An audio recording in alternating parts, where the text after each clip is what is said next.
नमस्कार, मैं माधवी राय। आज हम आप लोगों के सामने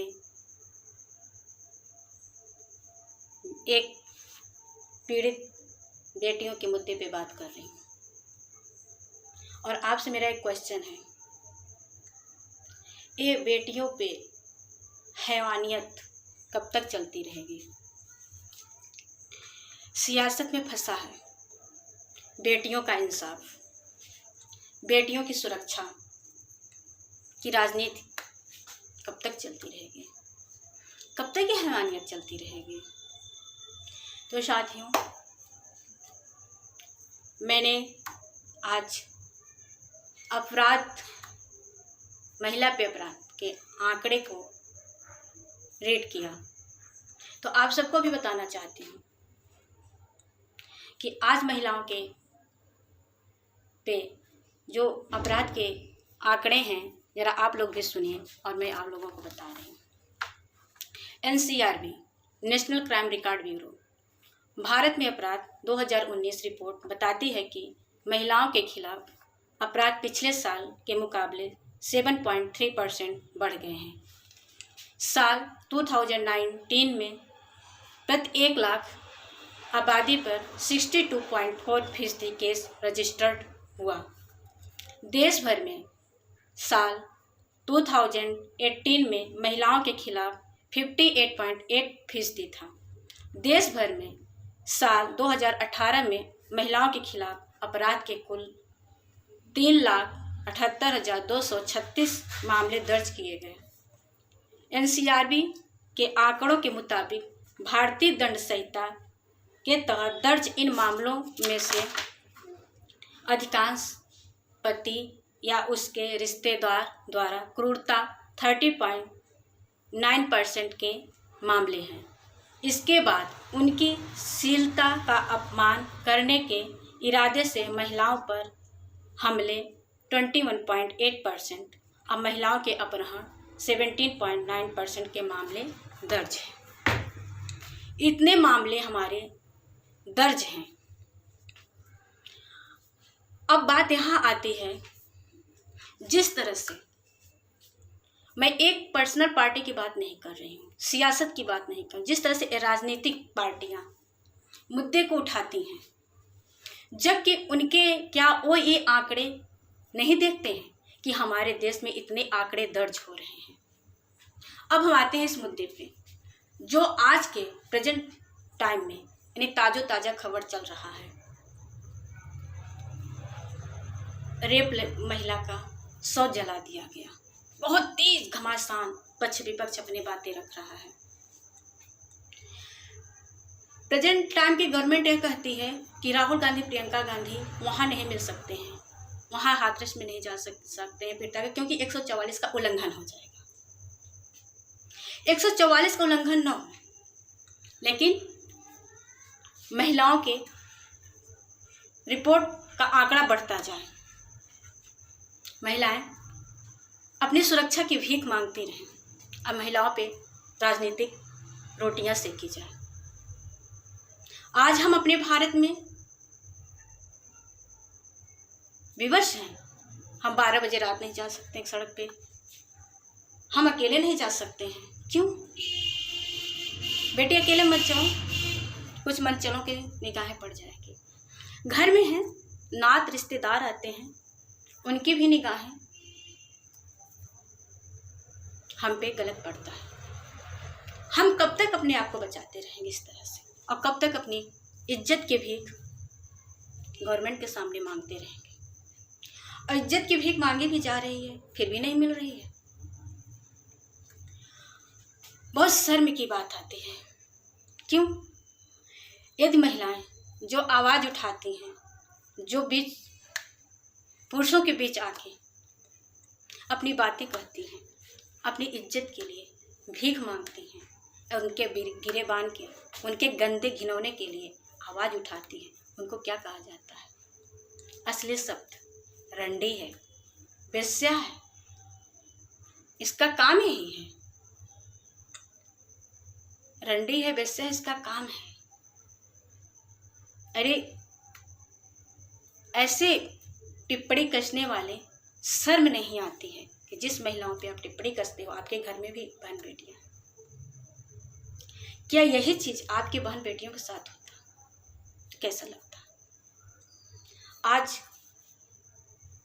राजनीतिक पार्टियां, मीडिया दिखा रही है, और सबसे दुख की बात तो ये है कि जिस तरह से पुलिस ने उस महिला का शव अपने हाथ से जला दिया, उसी तरह से उन दरिंदों को ढूंढ के शव अपने हाथ से जला देती तो क्या रहता? नहीं जला सकती है। क्यों नहीं जला सकती है? हमारे यहाँ कानून नहीं बना है, हमारे यहाँ इसका कानून नहीं बना है। पीड़ित महिला का केस परिवार को ना सौंपा जाए, अपने हाथ से जला दो, ये कानून बना है। मन चले पे वही सौ, या जो मन चलने होते हैं, शायद जो रिपोर्ट दर्ज होता है, या जो इस तरह से चौराहे के इर्द गिर्द नाचते रहते हैं, जो इस तरह से काम करते हैं घिनौने, शायद उनको खींच के इसी तरह से सब उनके जला दिया जाए तो शायद केस के दर्ज कम हो जाए। मैं सिर्फ एक की बात नहीं कर रही हूँ, मैं आज पूरे भारत की नारियों की बात कर रही हूँ। मेरे जितने पूरे भारत में जितनी लड़कियाँ, जितनी औरतें हैं, मैं उनकी बात कर रही हूँ। एक अभी विधवा औरत जाती है काम करने अपने बच्चों को निवाला दिलाने के लिए, उसको तमाम औरत पुरुष गलत निगाह से देखते हैं, और जब वही मेहनत करके ले आके दो निवाला खिला देती है, वही पुरुष बड़े होके दूसरी लड़कियों के साथ हैवानियत करते हैं। वही महिला होती है जो खाना बना के आपके घर में आपके निवाला देती है। वही बहन होती है जो आपके कलाई पे राखी बांधती है और आपके लिए दुआएं करती है। वही बेटी है जो अपने बाप के लिए, अपने परिवार के लिए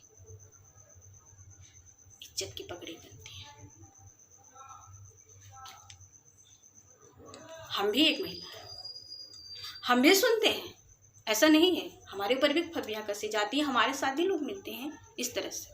सुन के बहुत दुख होता है कि हम किस समाज में जी रहे हैं, किस पुरुष के साथ चल रहे हैं। शब्द तो बहुत हैं, लेकिन शायद कह नहीं सकते हैं जब ऐसे शब्द सुनने को कान में आते हैं।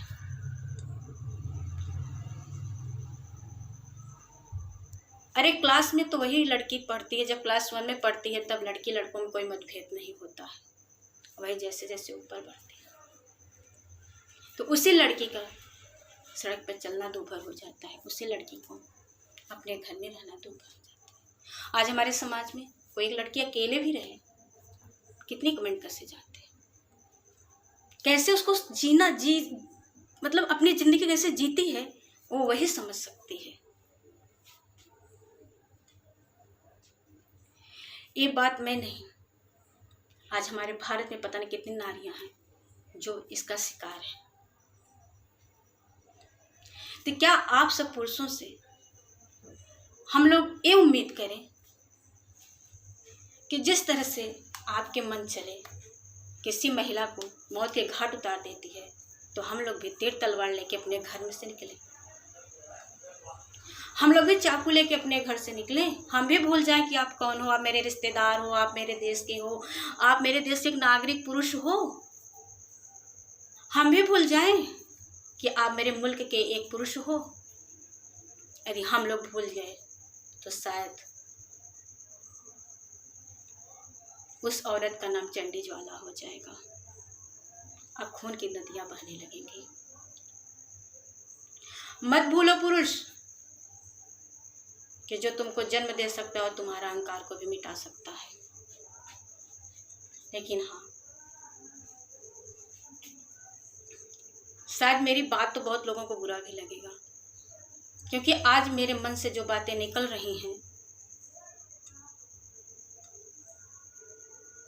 मेरे मन की जो ज्वालाएं निकल रही हैं, वो मेरे भी आँख के आंसू हैं और मेरे समाज की जितनी महिलाएं हैं उनके भी आँख के आंसू हैं। हम लोग आपसे इज्जत की भी कब तक मांगते रहेंगे?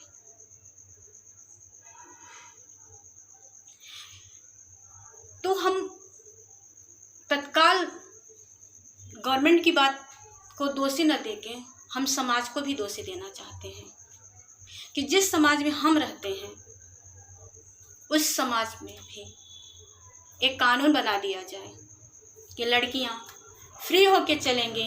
यदि कोई मन चला कोई भी व्यक्ति उन पे कहता है तो औरतें अपने घर में आएँ, वो लड़कियां अपने घर में आएँ और जो व्यक्ति उसको दंड दिया जाए, समाज दंड दे। समाज के लिए कानून बनाया गया है और समाज के को देखते हुए कानून बनाया गया, लेकिन नहीं, क्योंकि मुद्दा नहीं मिलेगा राजनीति करने का। 144 का उल्लंघन न हो, 144 का उल्लंघन न हो, चाहे औरतें फांसी पे चढ़ जाएं। तो आज जो हमारे समाज में हो रहा है, हम लोग भी बहुत दुखी होते हैं कि सियासत कब तक चलता रहेगा। अरे मुगल साम्राज्य में था, पर्दा प्रथा लाया गया था, इसीलिए लाया गया था बेटा घूंघट कर लो, इज्जत की रोटी जी लो, इज्जत की रोटी खाओ, तब तो चलो समझ में बात आती थी। आज हम किस शासन में हैं? आज हम अपने राज्य में हैं। हमको 1947 से स्वतंत्रता मिल गया, महिलाओं के लिए कानून बन गया, पुरुषों के लिए कानून बन गया। अब हम अपनी इज्जत की रोटी कैसे खाएं साहब? अब हम अपने सम्मान की रोटी कैसे खाएं? अब हम अपनी सफाई किसको देने जाएं? क्योंकि हम तो सफाई देने आएंगे तो अब तो हमको रंडी बेस्या तमाम बातें बोलोगे।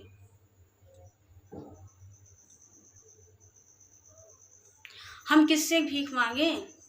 यही नहीं, कितनी लड़कियां, कितनी औरतें आज भी शिकार हैं और अपने मन से बोल नहीं रही हैं। ये तो केस दर्ज हैं, ये तो केस दर्ज हैं साहब, जो मैंने आपको आंकड़े गिनाए हैं। अभी पता नहीं कितने आंकड़े हैं कि जो घर में रह के अपने आंसू गिराती होंगी और किसी के सामने मुंह नहीं खोलती होंगी। क्यों? कि जिस तरह से उस महिला को मार के फांसी लटका दिया गया, उसी तरह से पता नहीं कितनी महिलाओं के साथ ऐसा हो जाए।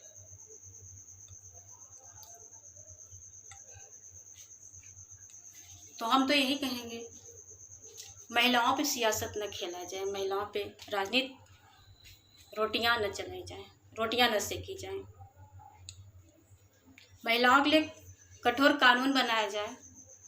समाज से भी गुहार लगा रही हूँ और अपने राजनीतिक पार्टियों से भी गुहार लगा रही हूँ।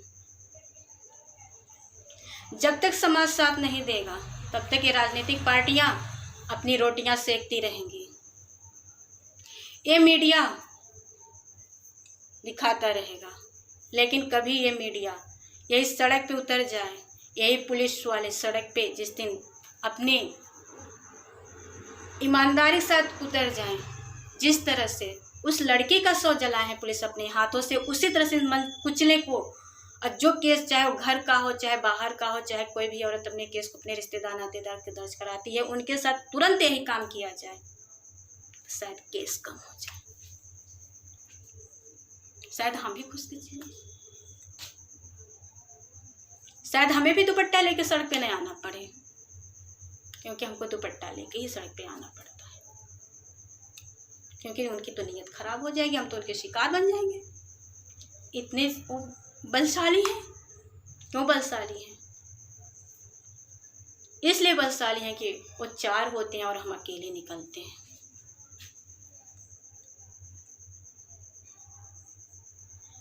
तो हम आज अपनी इस सारी औरतों को भी जागरूक करना चाहते हैं और पुरुष को भी जागरूक करना चाहते हैं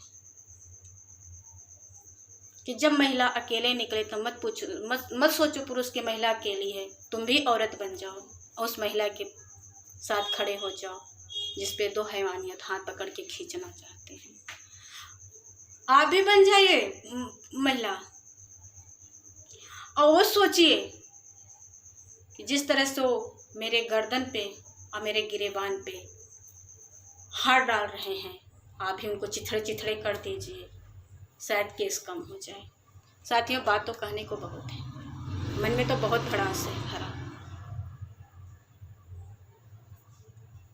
क्योंकि ऐसे शब्दों के आज हम भी सामाजिक महिलाएं आए दिन सुनते हैं और फेस करते हैं, तो हम भी वंचित नहीं हैं।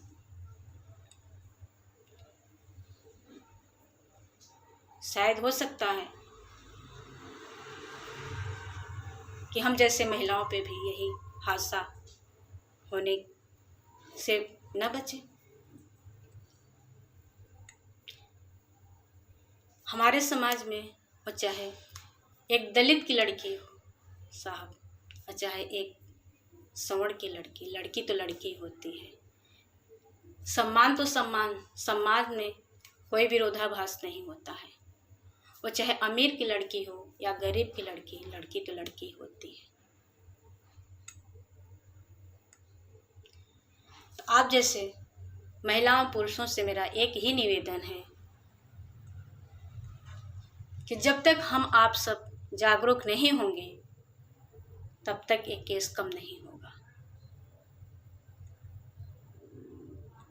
हम अपनी मानवता जब तक नहीं दिखाएंगे तब तक ये केस कम नहीं होगा। हम जैसे महिलाएं आपके सामने भीख मांगते रहेंगे इज्जत की, तो केस कम नहीं होगा। आप लोग अपने मन में भी सोचिए, चाहे वो आपकी बेटी, चाहे दूसरे की बेटी, बेटी तो बेटी, जब तक ये चीज़ अपने मन में नहीं बैठाएंगे तब तक केस कम नहीं होगा। जब तक दूसरे बहन को अपनी बहन नहीं समझेंगे केस कम नहीं होगा। क्योंकि बड़े प्यार से कह देते हैं, अरे तुमको क्या मैं बहन बनाऊंगा, मेरे तो ऑलरेडी 3 बहनें हैं। तुम, हम लोग भी तो कह सकते हैं, मैं तुमको क्यों भाई बनाऊं, मेरे भी पास तो भाई हैं।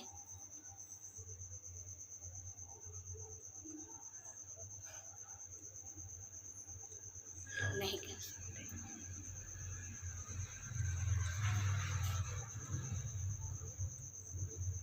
क्योंकि महिला अपनी भीख मांगे इज्जत की तो अच्छा लगता है, पुरुष अपनी हैवानियत की पे तरस न खाए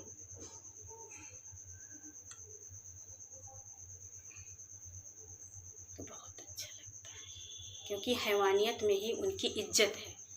हमारी इज्जत तो इज्जत ही है साहब। जब तक आपकी सोच नहीं बदलेगी तब तक हमारे भारत की बेटी बहनों के साथ यही केस आए दिन होते रहेंगे। बड़े शौक से एक बाप अपनी बेटी को कॉलेज भेजता है पढ़ाई करने के लिए, और बेटे को भी। जब तक हम क्लास 1, 2, 3 में पढ़ते हैं कभी बेटी बेटी में मतभेद नहीं होता। जैसे ही हम बड़े होते हैं हम रेप के शिकार हो जाते हैं, हम रंडी बन जाते हैं, हम वेश्या बन जाते हैं। शायद ये शब्द मेरे मुंह से तो निकल रहा है, आप लोगों को सुन के बुरा लगेगा, लेकिन सत्य ही है, सत्य ही है।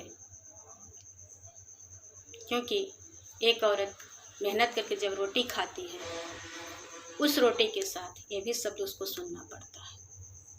एक लड़की जब मेहनत करके 2 रोटी खाना चाहती है तो उस रोटी के साथ एक कालिक जरूर लगा होता है साहब। बहुत दुख होता है, बहुत दुख होता है जब ये शब्द सुनने को आता है। तो आप सबसे मेरा यही निवेदन है, अपनी सोच को बदलो, मेरा देश बदल जाएगा। औरत को शबाब न समझो, इंसान समझो, मेरा देश बदल जाएगा। लड़कियों को अपना हवस न समझो, अपनी इज्जत समझो, मेरा देश बदल जाएगा।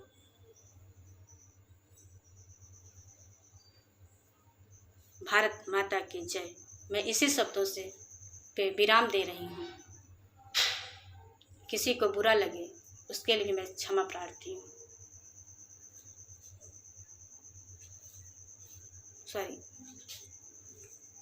क्षमा प्रार्थनी हूँ, क्योंकि मेरे शब्द फीमेल तो हूँ, लेकिन शायद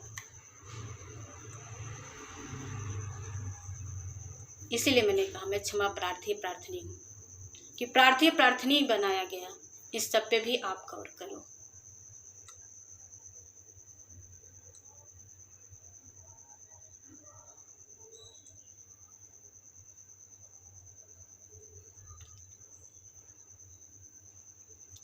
आज तो दुख बहुत मन में है, वेदनाएं बहुत मन में है कि आज उस महिला, उस लड़की के साथ जो हैवानियत हुआ। सोचती हूँ कि आज मैं भी एक महिला, आज मैं भी एक लड़की हूँ। इस संसार में चैन की सांस कैसे लूँ।